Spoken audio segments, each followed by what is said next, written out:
Kaspersky Labs, warning over Russian antivirus software. The British government has issued a fresh warning about the security risks of using Russian antivirus software.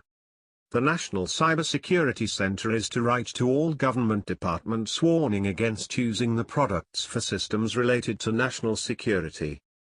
The UK Cybersecurity Agency will say the software could be exploited by the Russian government.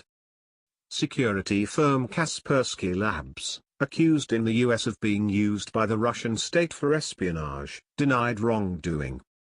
Kaspersky Labs is widely used by consumers and businesses across the globe, as well as by some parts of the UK government.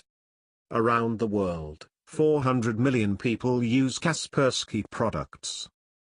For it to work, antivirus software like that sold by Kaspersky Labs requires extensive access to files on computers and networks to scan for malicious code. It also requires the ability to communicate back to the company in order to receive updates and share data on what it finds. However, the concern is that this could be used by the Russian state for espionage.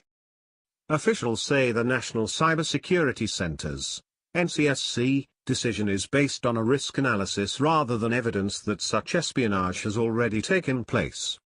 In the new government guidance, Ian Levy, NCSC's technical director, said, "Given we assess the Russians do cyber attacks against the UK for reasons of state, we believe some UK government and critical national systems are at increased risk."